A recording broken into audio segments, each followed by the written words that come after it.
E os tribunais, e aí vem a razão pela qual eu estou contando isso, os tribunais, cada um, a gente está lidando com uma situação diferente, e cada um começou a tratar a situação de forma diferente. Então, aqui na Bahia, primeiro, não suspendeu o prazo inicialmente, teoricamente estaria tudo normal, mas aí no estado vizinho, o tribunal suspendeu, aí começou a ficar uma loucura. E diante de uma situação como essa, dessa situação de loucura aí, o que aconteceu? Aí veio o CNJ e editou a resolução 313, tá? 313, para poder botar um freio na impossibilidade de harmonia entre os tribunais, porque cada um estava fazendo de um jeito. E aí, nesse freio, criou a figura do plantão extraordinário que a gente vai tratar aqui e ver a sua relação com essa tutela provisória, tá? A importância da gente tratar disso. Mas o fato é que, independentemente disso estar acontecendo, as coisas não estão necessariamente paradas, tá? É isso que a gente vai ver aqui. A gente vai verificar aqui, eu tenho certeza que vocês estão vendo isso aí no seu dia a dia também. Então, olha só. Como eu disse para vocês, vários tribunais, então, né, estavam regulando do seu respectivo jeito ali, e aí, diante de uma necessidade de uniformizar nacionalmente o funcionamento do Poder Judiciário, veio a Resolução 313, mas garantindo o quê? Garantindo essa não interrupção das atividades jurisdicionais, tá? Ainda que suspenso o expediente forense. Então, eu vi muita gente confundindo, o Poder Judiciário parou, os processos pararam, não. O Poder Judiciário não parou, os processos não pararam. O expediente, atendimento pessoal foi suspenso por uma questão de segurança, né? Mas a prestação jurisdicional continua viva. Tá? Isso só é possível pelo digital, tá? Essa é a razão pela qual a gente está aqui hoje, inclusive, pelo digital. Se não fosse o digital, certamente o judiciário pararia, tá? Pararia. O que a resolução, então, 313 criou? A resolução criou esse plantão extraordinário, tá? Criou esse plantão extraordinário. Só que esse plantão extraordinário, de forma alguma, não importa em suspensão dos trabalhos, mas apenas na suspensão do trabalho presencial, tá? Mas apenas na suspensão dos trabalhos presenciais. Excepcionalmente, como eu vou mostrar aqui para vocês, excepcionalmente, medidas presenciais podem ser adotadas. A resolução prevê isso. Então, a resolução não exclui a possibilidade de se ter a prática de atos presenciais, mas isso é excepcional. Isso deve ser de forma excepcionalíssima. Tá? Excepcionalíssima. E o que o CNJ fez de cara para poder as coisas, né, ficarem meio que todo mundo parar assim, vamos refletir aqui sobre como que a gente vai lidar com isso? Simplesmente foi suspender os prazos, suspendeu tudo, tá? Até o dia 30 de abril, um prazo que talvez não faça sentido agora, percebe? Então, no momento em que foi suspenso, fazia sentido suspender por um longo prazo, para que a gente pudesse, então, raciocinar, refletir sobre a situação e as medidas a serem adotadas. Talvez hoje já não faça mais sentido a suspensão até dia 30 de abril. Essa resolução foi editada no momento em que ela foi necessária, mas hoje, talvez ela já não seja mais necessária em relação a essa suspensão por tão longo tempo.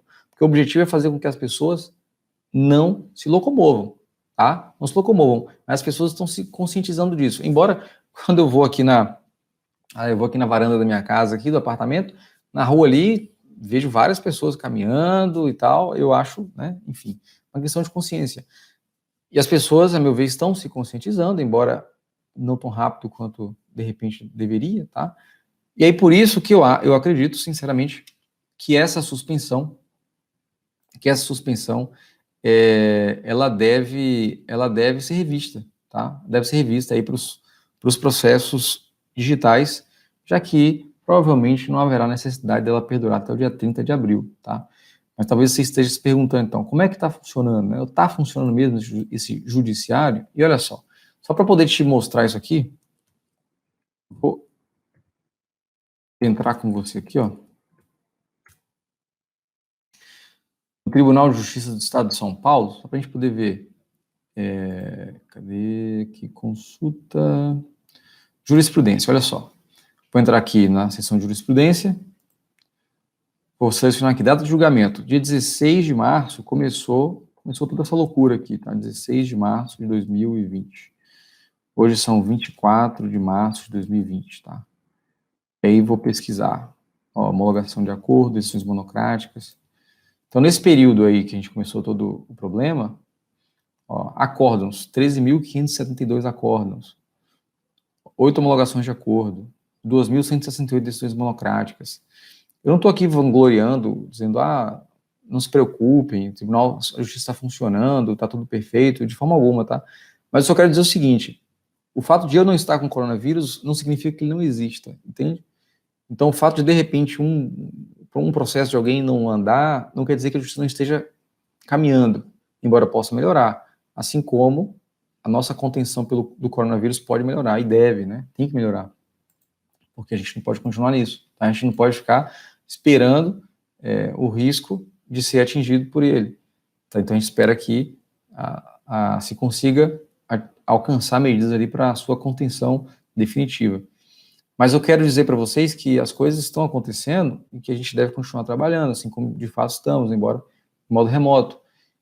E temos problemas, temos entraves, né? No cumprimento, especialmente aí, no cumprimento de medidas, tá? na efetivação ali da tutela. Aqui na Bahia, por exemplo, a gente tem expressamente previsto que os oficiais de justiça devem preferir o cumprimento de mandados ali por WhatsApp, inclusive. Afinal de contas, são pessoas, e a sua vida também pode estar em risco se eles forem cumprir mandados aí pessoalmente, tá? Então, continua funcionando? Sim, continua funcionando.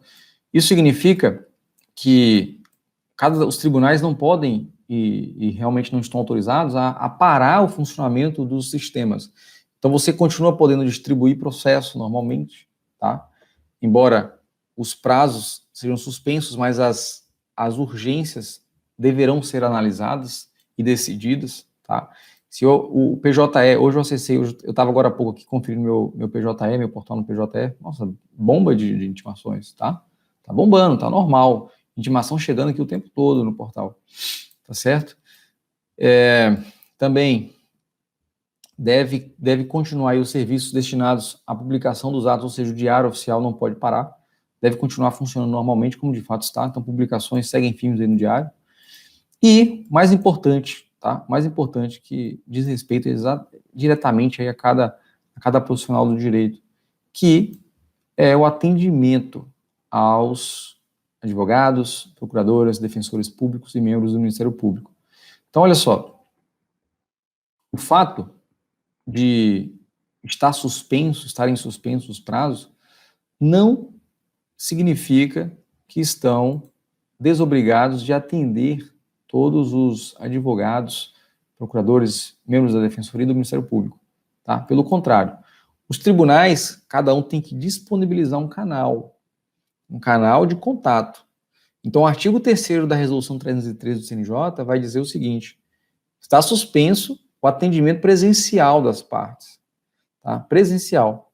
Mas, caso seja necessário, os tribunais deverão providenciar meios para atender presencialmente os advogados, públicos e privados, Ministério Público, Defensoria Pública, Polícia Judiciária durante o expediente forense. Então, aqui na Bahia, aqui no mapa mental, vocês vão ter aqui a opção de clicar numa setinha. Essa setinha aqui, que eu estou passando o mouse em torno dela, se você clicar aqui, você vai cair direto, olha só, direto aqui no portal de contatos, tá? Do Tribunal de Justiça do Estado da Bahia, que traz os contatos das comarcas do interior e também aqui da capital, tanto por telefone como por e-mail. Então, teoricamente, aí estão atendendo de modo ostensivo, tá? E se por telefone, se por e-mail não for resolvido, aí entra em cena o artigo 3º, parágrafo 2º da Resolução 313, segundo o qual devem os tribunais, então, terão que ter essa abertura para esse atendimento presencial quando for necessário, tá? Quando for necessário. Procurem aí no tribunal de vocês, digam para mim de onde vocês são, tá? Acho que aqui eu só conheço, só sei Ricardo, com certeza, eu já não esqueço mais dele aí, de Rondônia, né? Florânia, Rio Grande do Norte. Florânia, Rio Grande do Norte. Mas me digam aí de onde vocês são, tá? Para eu poder saber. E, ó, vejam em cada tribunal do seu respectivo estado essa questão dos contatos, porque muito provavelmente vai estar logo aí no início, de cara, no site do respectivo tribunal de vocês, tá bom? Para que quando haver necessidade, é para pegar o telefone e ligar, mandar e-mail mesmo, para pedir, para falar do seu processo, da urgência.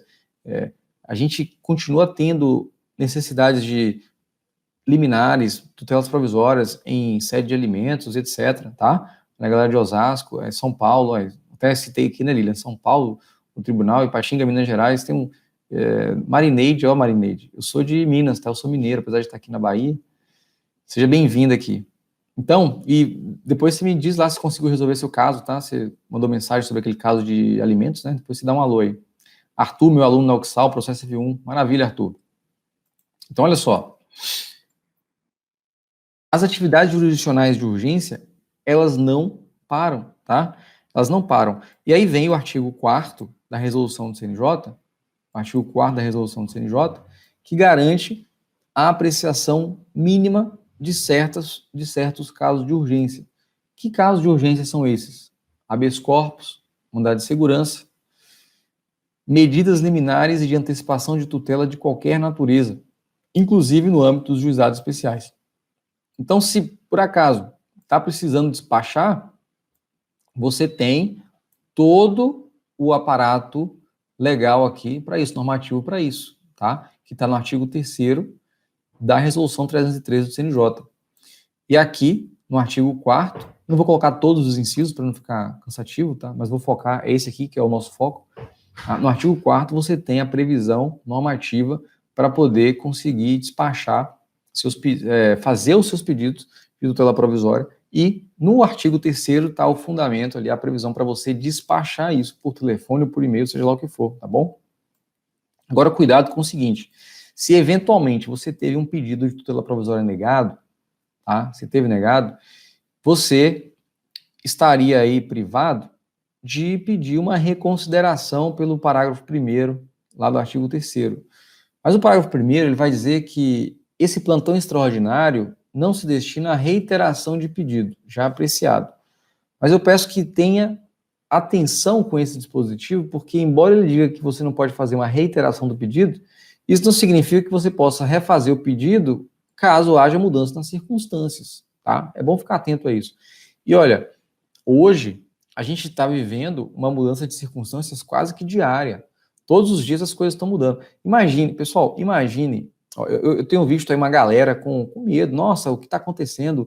A gente está aí passando por essa situação, a advocacia está ruim, etc.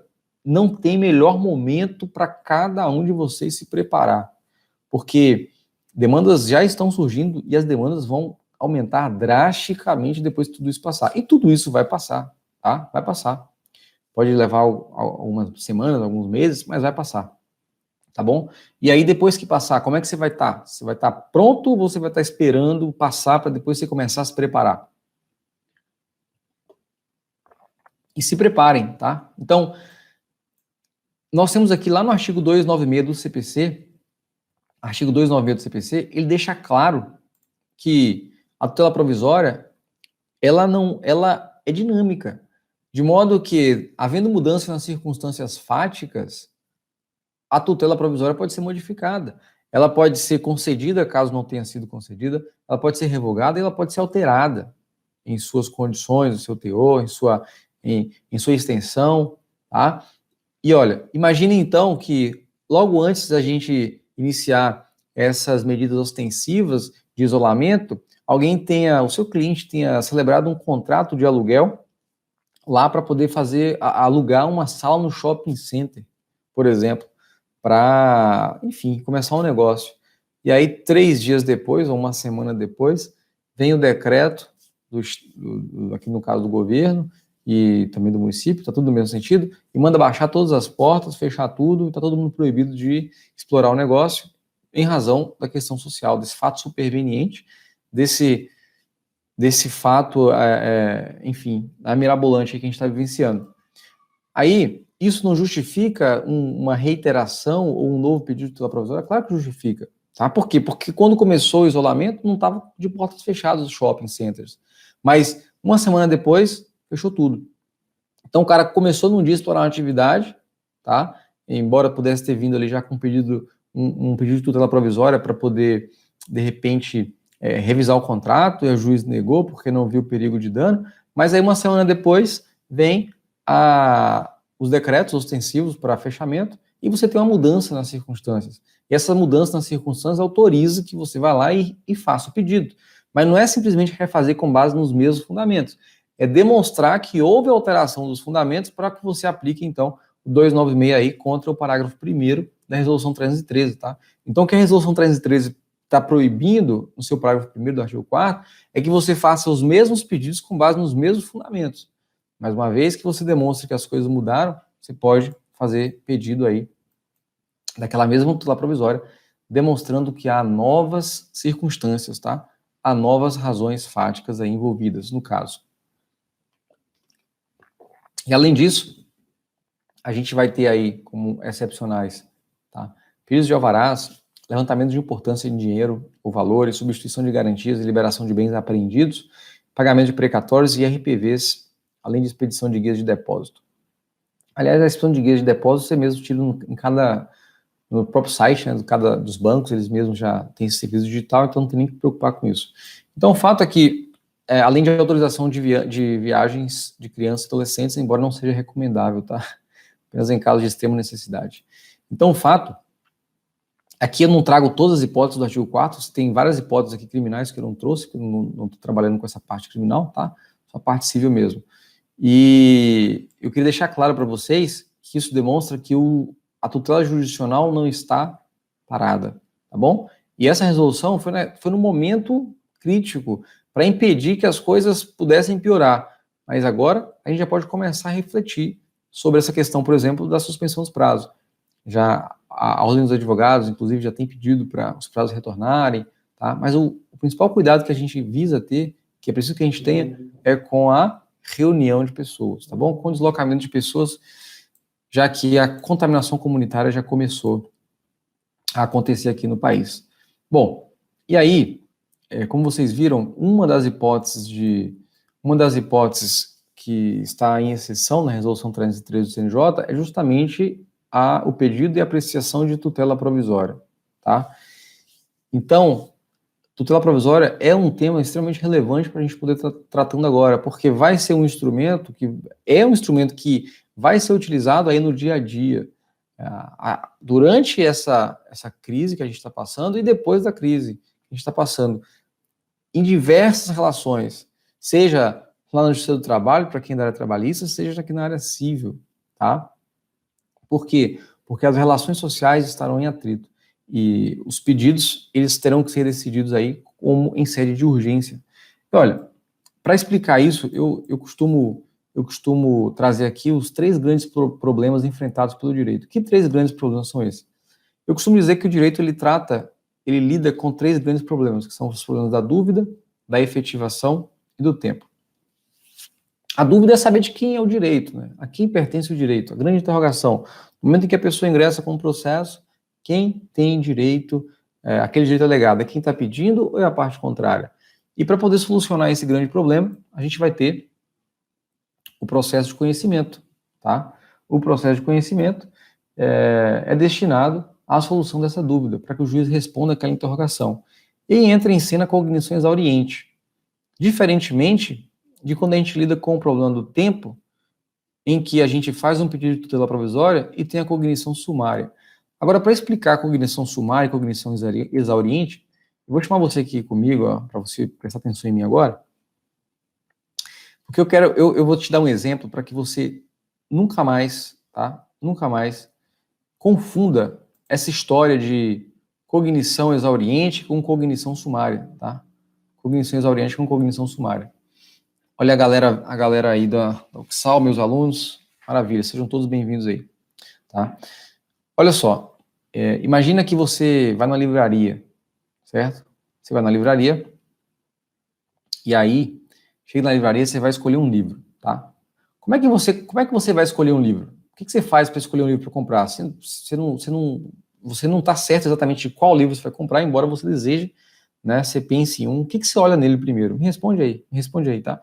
Qual é a primeira coisa que você olha no livro antes de comprar ele? Para saber se você vai comprar ou não. O que você olha? Torno liminar não está sendo cumprida. Liminar, deferida R. O que é que você olha no livro?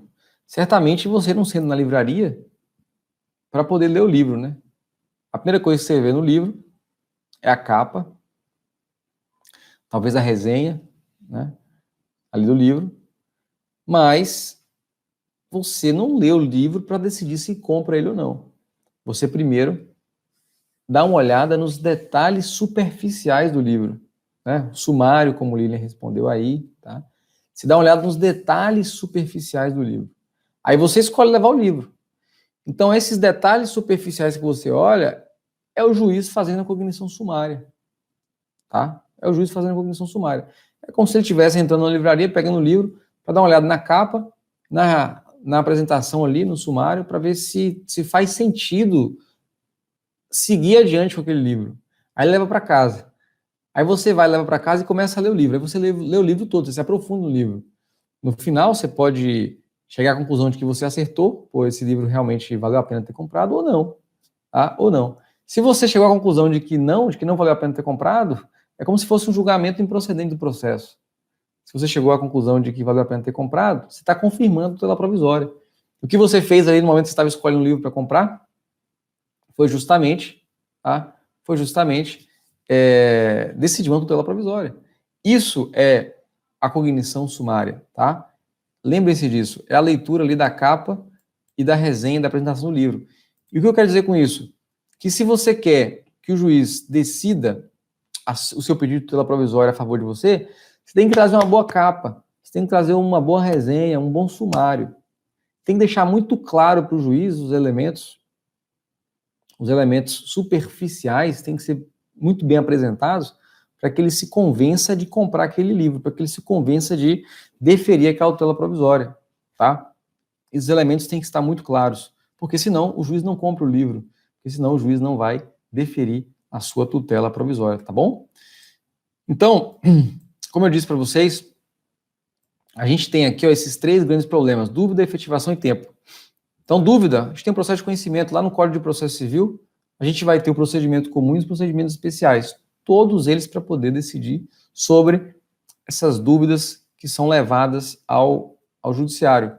Em outras palavras, aqueles casos, esse problema do tempo aqui no processo. Então, assim que o processo se inicia, como nessa situação que a gente está vivenciando agora, não dá para esperar até a crise do coronavírus acabar para a gente poder efetivar alguns direitos, né, que são de urgência. Há uma necessidade de fazer uma gestão do tempo. Quem vai suportar o ônus do processo, o ônus do tempo pela tramitação do processo? É o autor ou é o réu? No momento em que se nega um pedido de tutela provisória, é o autor que está suportando o ônus do tempo. No momento em que ela é deferida, quem suporta o ônus do tempo é o réu, tá?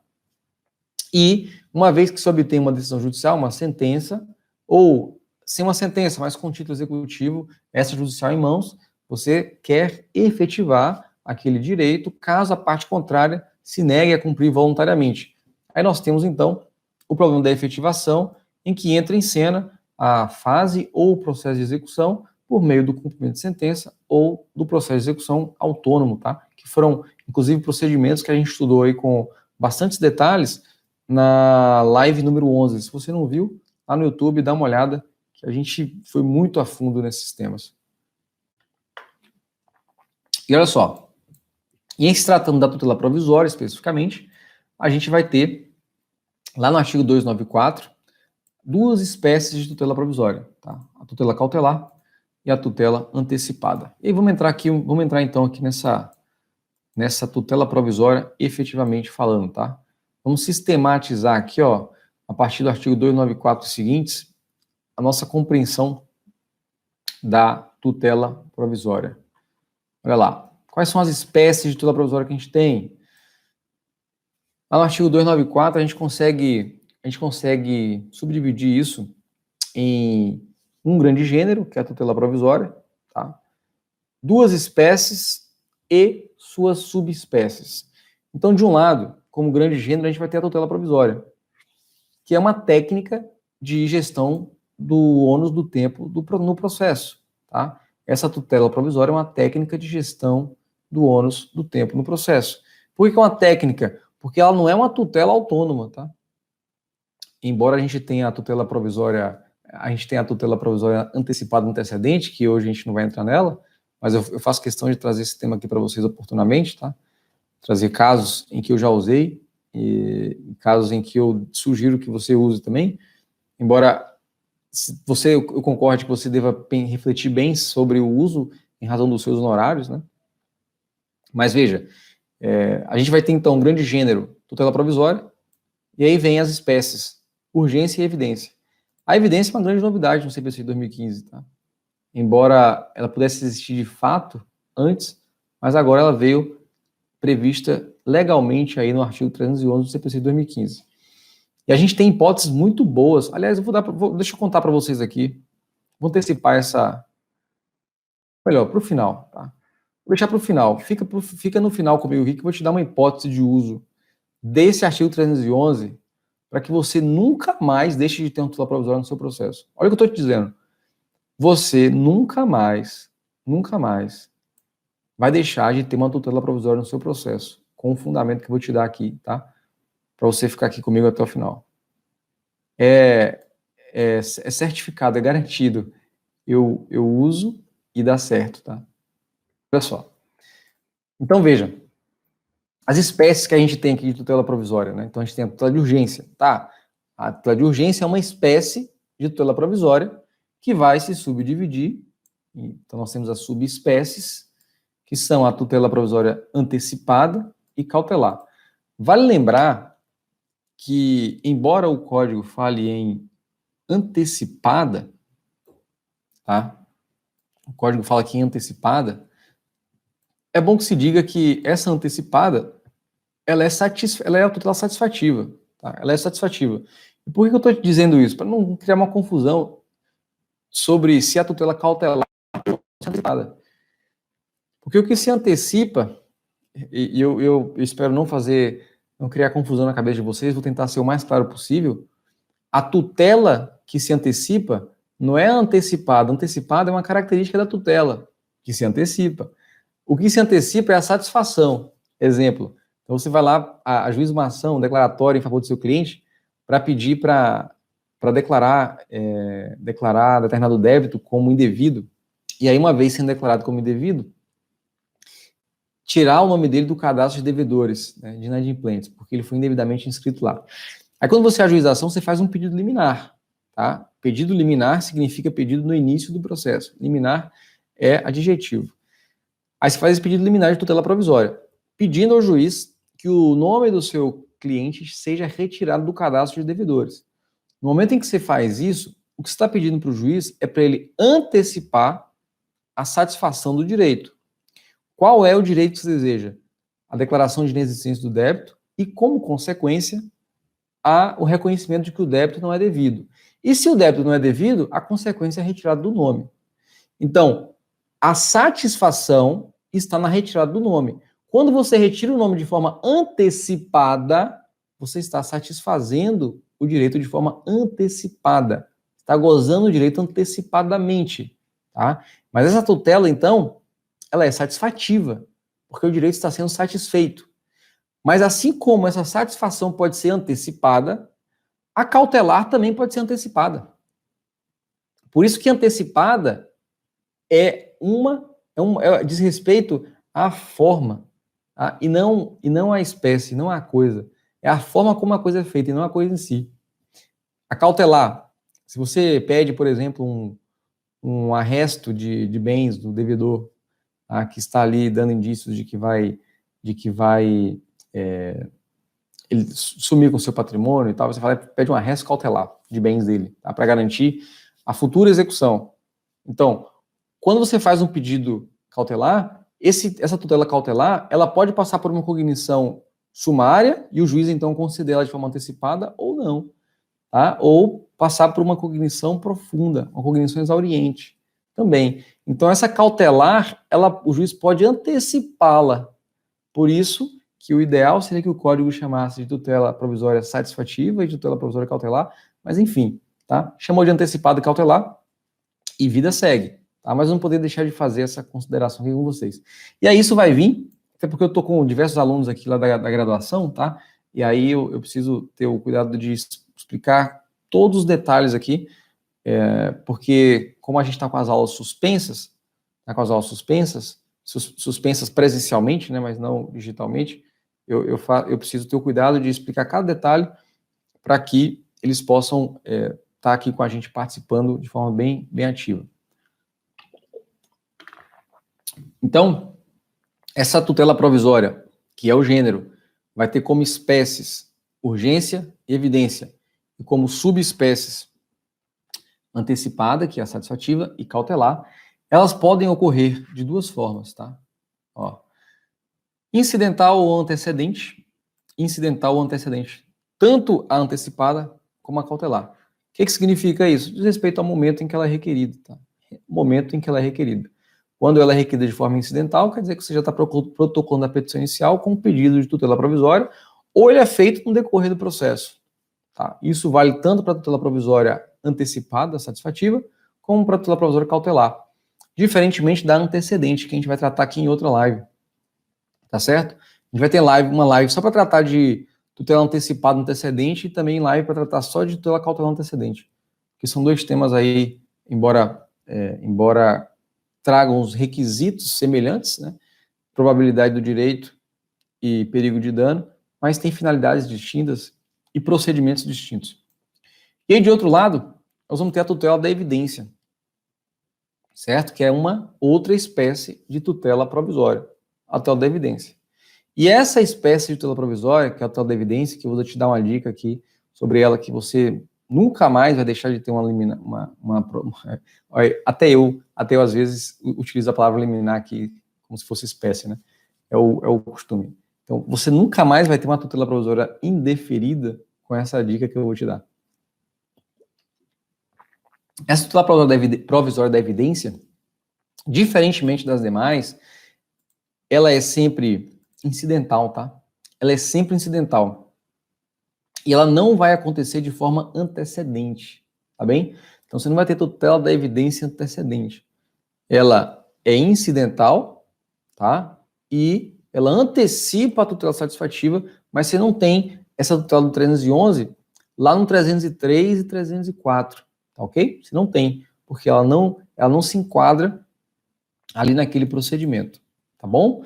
Quais são esses requisitos, então, para a gente obter essa concessão da tutela provisória? Requisitos para concessão. Lembra da capa do livro, do sumário, que você tem que apresentar muito bem apresentado ali para o juiz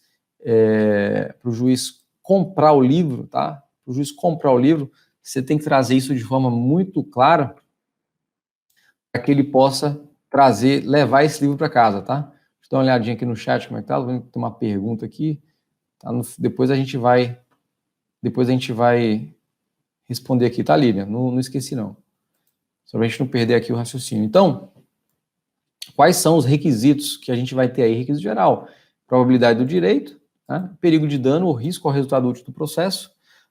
Vejam que a gente tem um enunciado do Fórum Permanente de Processualistas Civis, tá? FPPC, enunciado 143. Vale lembrar que o enunciado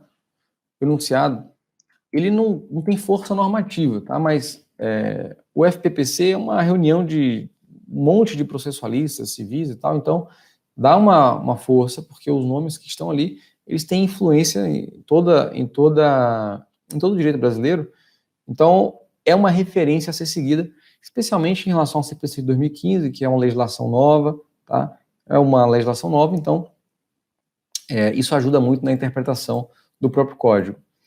Probabilidade do direito é o sumário, é a capa, são evidências de que o livro vai ser bom para ser lido. E o perigo de dano? Qual é a sua necessidade daquele livro? Qual é a necessidade que você tem daquele conteúdo para ontem? Tá? Se a necessidade é premente, se o risco é elevado, você vai comprar, às vezes, até sem ler o sumário. Tá? A mesma coisa é quando o juiz recebe um pedido de tutela provisória. Se a urgência for evidente, se o perigo de dano for evidente, a probabilidade do direito, às vezes, não é nem tão relevante.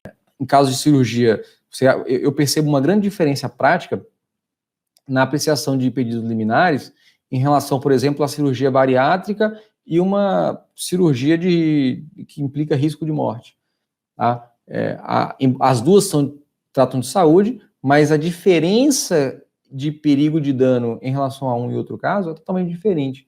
E aí eu percebo, na prática, uma maior resistência ou uma postergação até da apreciação do pedido, por exemplo, no caso de cirurgia bariátrica, e diferentemente do que acontece no outro caso em que a pessoa está ali na sala de espera ou passando mal e tal, aguardando a realização da cirurgia, tá? Mas o fato é que você tem que trazer evidências. Então, se você afirma, probabilidade do direito, se você afirma que a pessoa é titular do plano de saúde, você tem que trazer o quê? A carteirinha, o contrato, se tiver, tá? Para comprovar essa probabilidade de que aquilo é verdade. Comprovação de que as parcelas das mensalidades estão pagas, probabilidade, tá? Para que o juiz certifique que você está em dia, tá certo? Perigo de dano, laudo médico, demonstrando ali a necessidade urgente, fotografias. Professor, mas no meu caso, eu não estou conseguindo provas para poder juntar agora no processo. Tá? O que eu faço? Se eu não tenho essa prova imediata ali para eu trazer, a prova documentada, se tem como alternativa a audiência de justificação. Tá? Veja que o artigo 300, parágrafo 2º do Código de Processo Civil, traz a previsão da audiência de justificação. De acordo com esse artigo 300, parágrafo 2º, a tutela de urgência pode ser concedida liminarmente ou após a justificação prévia. Por isso que eu disse, liminarmente não é o nome da coisa, é a forma, é o momento em que a coisa é deferida ou não, tá? Então, pedido liminar é pedido inicial. Quando um pedido liminar, quando a tutela provisória é deferida liminarmente, quer dizer que o juiz deferiu logo no início, logo que ele recebeu a petição inicial. Mas, se ele não a deferiu liminarmente, é possível a justificação prévia. O que é a justificação prévia?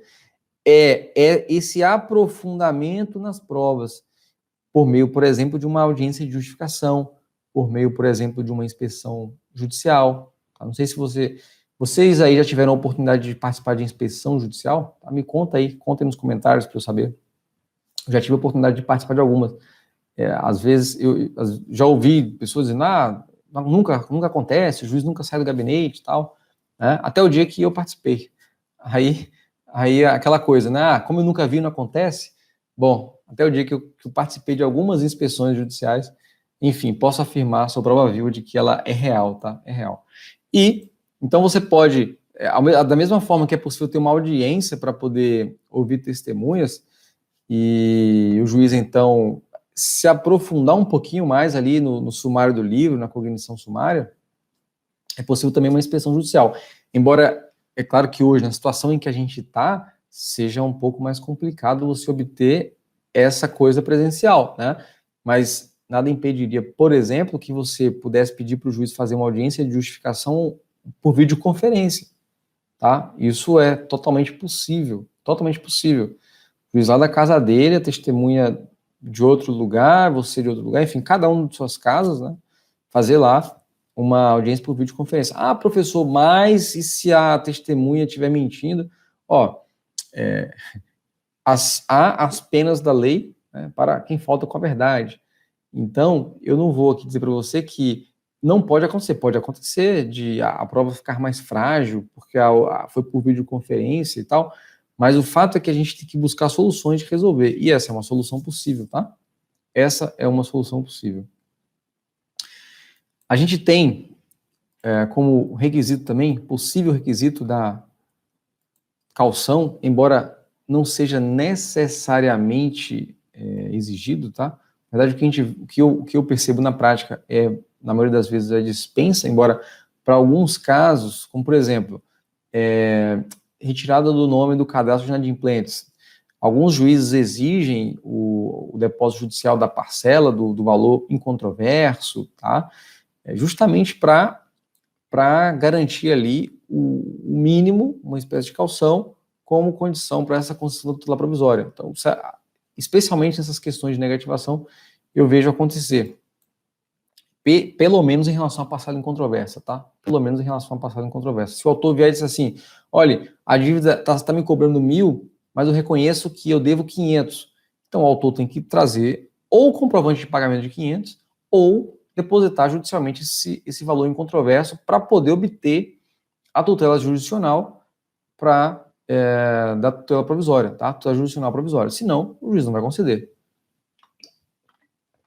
Isso aí é até uma questão lógica, né? Uma questão lógica. E a gente vai ter, lá no artigo 300, parágrafo 3º, essa ausência de perigo de irreversibilidade, que é uma questão que poderia inviabilizar a tutela provisória, tá? Poderia inviabilizar a tutela provisória se for aplicado rigidamente. Por quê? Ele vai dizer que a tutela de urgência de natureza antecipada não será concedida quando houver perigo de irreversibilidade dos efeitos da decisão. Mas pensa comigo, tá? Pensa comigo. Se todas as vezes que um pedido de tutela provisória é feito, o juiz fosse exigir a prova de que a tutela não é irreversível, ela nunca seria concedida, tá? Ela nunca seria concedida. Por que ela nunca seria concedida? Ora, porque há sempre um risco de irreversibilidade da tutela provisória, tá? Há sempre um risco de irreversibilidade da tutela provisória. Não importa em qual caso isso aconteça, tá? Não importa em qual caso isso aconteça. É por isso que você vai encontrar hipóteses de flexibilização dessa exigência de tutela provisória. A exemplo aí do enunciado número 419 do Fórum de Processualistas Permanentes Civis, tá? Do FPPC. Não é absoluta a regra que proíbe a tutela provisória com efeitos irreversíveis, e também recurso especial número 107/8011 aí do STJ, beleza? Fica como referência. E aí, pessoal, a gente está aqui batendo mais ou menos 1 hora juntos, e eu vou trazer para vocês aqui 2 características, tá, da tutela provisória, e vou te dar aquela dica que eu disse que ia dar sobre tutela provisória da evidência, para a gente poder fechar essa live aqui de hoje, tá certo? Que características são essas? Antes da gente fechar aqui com aquela dica matadora lá sobre a tutela provisória da evidência. Ó, toda tutela provisória, se é para ser concedida, revogada ou modificada, ela deve ser, a decisão que a concede, modifica ou revoga, deve ser devidamente fundamentada. O que a gente vai ter previsto lá no artigo 298 do CPC, tá? Segundo o qual, a decisão que conceder, negar, modificar ou revogar a tutela provisória, o juiz motivará o seu convencimento de modo claro e preciso. E aí a gente tem um grande problema com aquelas decisões vazias que às vezes simplesmente ignoram o pedido de tutela provisória. Não sei se você já passou por isso, né? Mas eu já tive a oportunidade de passar algumas vezes. E aí o juiz simplesmente cite-se, ou então me reservo a decidir o pedido de tutela provisória depois e manda citar a parte contrária. Tá? O que fazer nesses casos? Mesmo sendo urgente ali o seu caso, o juiz simplesmente ignorou a questão. O que fazer nesses casos? Ó, nesses casos, você vai interpor agravo de instrumento, tá? Agravo de instrumento contra esse despacho judicial aí que simplesmente ignora o pedido de tutela provisória. É claro que o juiz pode deixar para poder analisar depois, mas para ele fazer isso, ele tem que fundamentar, tá? A decisão tem que ser fundamentada. Se ele faz essa decisão de forma não fundamentada, isso viola o devido processo legal, tá ok? E agravo de instrumento. Mas, professor, o tribunal vai apreciar esse agravo de instrumento, mesmo que não tenha havido decisão ali, mesmo que tenha sido um mero despacho? E aí, o fundamento que eu sugiro para que você utilize no seu agravo de instrumento quando isso acontecer, é no sentido de que aquela omissão, ela é uma verdadeira negatória. Ela é uma decisão negatória. Ela é uma decisão que negou o seu pedido de tutela provisória. Tá? Como é que os tribunais interpretam isso? Aí a gente vai ter vai depender realmente do entendimento do relator, infelizmente, tá? Então aqui na Bahia a gente tem relatores que acatam essa argumentação, e relatores que não acatam essa argumentação, tá? Então a gente tem, infelizmente, um jogo de sorte também, a depender da compreensão, do entendimento do respectivo relator. Mas o fato é que não seja o juiz da causa do seu cliente, tá? Se um cliente tem como juiz o próprio advogado, aí já começa perdendo. E o que eu quero dizer com isso? É que a gente tem que tentar mesmo, tem que tentar até o fim, tá? A gente está aqui para isso, para tentar lutar pelos direitos daqueles que representamos. Eu trouxe uma questão aqui envolvendo, aí uma questão que vai de forma um pouco mais profunda, né? Em relação ao recurso especial no STJ para poder impugnar a decisão sobre tutela provisória. É possível, tá, impugnar por meio de recurso especial uma decisão que trata de tutela provisória? Ó, no STJ e no STF, a gente tem uma jurisprudência defensiva em relação à fundamentação, quando a fundamentação é o objeto do recurso especial. Como assim a fundamentação? Veja, o que é que o juiz aprecia quando ele defere ou indefere a tutela provisória? O que ele aprecia é a existência ou inexistência de probabilidade do direito e de perigo de dano. Tá? Então o juiz vai apreciar probabilidade do direito e perigo de dano. Quando o juiz está apreciando esses itens, probabilidade do direito e perigo de dano, ele está analisando fatos. Então olha só, acompanha esse raciocínio comigo, hein? Ele está analisando fatos. Se o juiz está analisando fatos, o STJ, ele não analisa fatos. O STJ, ele toma os fatos que foram analisados na instância ordinária como já analisados, como consolidados, para então decidir sobre como o direito incide naqueles fatos. Tá? E como assim, professor? Ilustra para mim melhor. Ó, se eu pergunto para você assim, você é uma pessoa natural, porque você nasceu com vida e você detém personalidade, tá? Então, uma vez que uma pessoa nasce com vida, aquilo é um fato. E quais são as consequências jurídicas daquele fato? Quando eu pergunto para o juiz de primeiro grau, ou o tribunal, na instância ordinária, o tribunal de primeiro, a instância ordinária, ela vai me responder se uma pessoa nasceu ou não nasceu com vida. Mas as consequências jurídicas daquele nascimento, que a instância ordinária dá, elas podem ser revisadas pelo STJ, as consequências jurídicas. Mas uma vez que tenha sido consignado que o nascimento aconteceu, que o fato aconteceu, o STJ não vai discutir mais se a pessoa nasceu ou não nasceu com vida, porque a decisão aqui embaixo foi de nascimento com vida. E você não consegue chegar lá com recurso especial para pedir para ele revisar o nascimento com ou sem vida. Mas ele revisa os efeitos jurídicos, a interpretação jurídica que é dada ao fato, e ele não revisa o fato. É por isso que, como eu estou te mostrando aqui, é por isso que a primeira premissa sobre recurso especial que ataca a tutela provisória, que ataca a decisão sobre tutela provisória, é de que a admissão desse recurso especial é algo absolutamente excepcional. É algo totalmente excepcional. Tá? Via de regra, não se admite apenas para discutir ali a existência ou não dos requisitos da probabilidade do direito e do perigo de dano, porque isso é fato, tá? Isso é fato.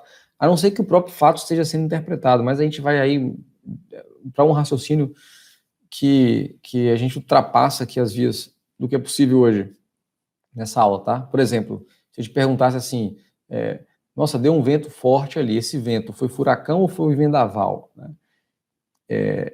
Isso pode depender de uma interpretação, tá? E aí, de repente, a gente poderia chegar ao STJ para interpretar esse fato. Você poderia me perguntar, mas professor, qual é a relevância de saber se foi furacão ou se foi vendaval? É que, de repente, num contrato de seguro, olha só isso, tá? Num contrato de seguro, você vai ter lá uma cláusula que diz assim, em caso de furacão, o seguro cobre o prejuízo. Em caso de vendaval, não cobre. Então, saber se um vento é vendaval ou é furacão é muito relevante, entende? Para o caso concreto, tá? Em que um vento tenha ocorrido e tenha causado um prejuízo. Mas isso é uma questão de aprofundamento aí que não vou nem entrar agora, até porque o horário já nem permite mais. Então, a gente vai aí para a segunda premissa. Como eu disse para vocês, o STJ não reanalisa fatos. Os fatos foram consolidados na instância ordinária, tá? E o que ele vai fazer é simplesmente verificar se, a partir daqueles fatos consolidados, o direito foi corretamente ou não aplicado, tá bom? Inclusive, um dos módulos que eu vou trabalhar no treinamento de execuções na prática com os alunos é justamente em recurso especial, que é um tipo de procedimento negligenciado enfim, por muitos, né, na forma, na sua confecção, tem que ser a questão do pré-questionamento, tem que ser muito bem trabalhada, porque senão é um tipo de recurso muito difícil aí de se conseguir admissibilidade nele, tá? Aí você vai para a terceira premissa. No RESP, você não inova com base em fundamentos não pré-questionados. O que você está apresentando ali no recurso especial tem que ter sido pré-questionado previamente, senão é inadmissibilidade certa. E quarta premissa, em relação ao recurso especial que trate aí de uma decisão que indeferiu tutela provisória, será inadmissível o mero inconformismo por deficiência na fundamentação, quando as razões do recurso estão dissociadas daquilo que foi decidido no acórdão recorrido, ou seja, não se está falando a mesma língua no recurso, tá?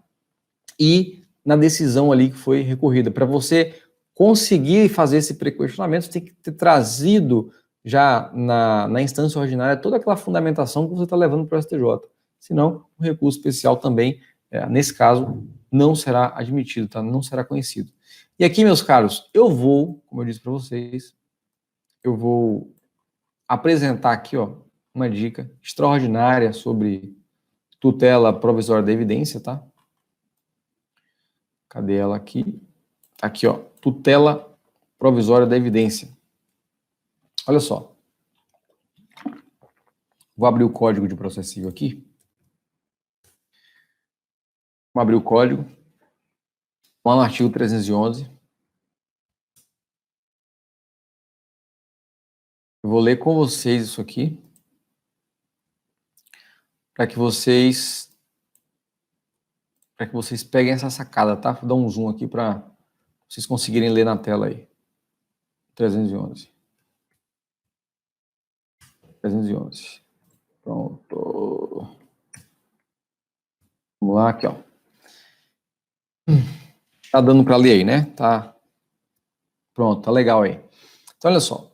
A tutela da evidência, e muita atenção aqui comigo, tá? Muita atenção, porque precisa para acompanhar o raciocínio para que você possa usar isso aí no seu próximo processo. A tutela da evidência será concedida independentemente da demonstração de perigo de dano ou de risco ao resultado útil do processo quando? Dois pontos.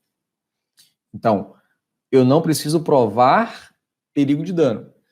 Eu só preciso concluir que o direito é evidente, que o direito é certo, tá? Aí vem o inciso 4º. Inciso 4º. A petição inicial for instruída com prova documental suficiente dos fatos constitutivos do direito do autor, a que o réu não opõe a prova capaz de gerar dúvida razoável. Então, eu tenho um direito evidente e o réu não conseguiu opor dúvida razoável. Em que momento do processo eu tenho essa conclusão de que o réu não conseguiu opor dúvida razoável ao meu pedido? Tá? Em que momento do processo eu tenho essa conclusão de que o réu não conseguiu opor dúvida razoável ao meu pedido? Numa sentença, tá? Numa sentença. Na sentença judicial, se a sentença é procedente, olha só, se a sentença é procedente, o juiz não tem razão alguma para negar o pedido de tutela provisória. Então, você fez o pedido de tutela provisória, o juiz indeferiu inicialmente, tá? O juiz indeferiu inicialmente. Disse, olha, vou me reservar para apreciar depois. Ou ele indeferiu, chegou na sentença, você ganhou o processo. O juiz ele é obrigado a dar tutela provisória. Ele é obrigado a dar tutela provisória. E às vezes você precisa lembrar ele disso, tá? Você vai precisar lembrar ele disso. Como assim? Ora, se você ganhou o processo, é porque o réu não foi capaz de opor dúvida razoável. Porque se o réu fosse capaz de opor dúvida razoável, você não tinha tido uma sentença de procedência. E como você teve, o seu direito é evidente. Logo, a tutela provisória deve ser concedida na própria sentença. E se, professor, na minha sentença o juiz não concedeu essa tutela provisória, aí você vai apresentar embargos de declaração, tá? Você vai apresentar embargos de declaração. Embargos de declaração com base no artigo 311, inciso 4º, alegando ali uma divergência entre a decisão e a norma. Porque a norma diz que a tutela provisória será concedida diante da evidência do direito. Nos casos em que eu tive a oportunidade, em que eu tive a necessidade de fazer isso, a tutela provisória foi concedida na própria sentença. Beleza? Então, fica essa dica aí para você. Deixa eu ver aqui a pergunta, a Lília mandou uma pergunta sobre uma liminar que ela teve deferida. O AR foi expedido anteriormente à suspensão dos prazos, mas não houve retorno do AR e a liminar não está sendo cumprida. O que fazer nessa situação? Peticionar ou tentar contato? Lilian, antes de responder, vou pedir para a galera tá já saindo, né? Olha, pessoal, antes de sair, dá um print aí, tá bom? E posta, me marca para poder registrar nossa presença aqui, beleza? E Lilian, vou te dizer o seguinte, entre em contato antes, sabe por quê? Muitas vezes o AR retornou, mas eles não juntaram ainda, tá? Acontece muito aí de o AR ter retornado, mas não ter juntado. Então pode ser que esteja lá no cartório, tá? E aí vai ter alguém lá. O fato de não estar tendo atendimento ao público não quer dizer que não tenha ninguém lá, tá bom? E aí você vai ter alguém lá que vai verificar. Agora, se por acaso não obtiver êxito nesse ponto, aí você já peticiona. Então você está com uma petição simples aí, tá? Não vai exigir muito tempo de você, mas antes, entre em contato. Não sei de onde você está falando, não sei de onde você está falando, né? Aliás, Osasco, São Paulo, né? Então, São Paulo. Dá uma ligada aí, veja no seu tribunal, assim como aqui no Tribunal da Bahia você tem os contatos, né, para atendimento aí imediato. Aí no Tribunal de Justiça de São Paulo certamente você tem também. Aí faça isso antes de qualquer outra coisa, beleza? Vou tirar aqui uma foto nossa aqui para poder postar aqui no Instagram.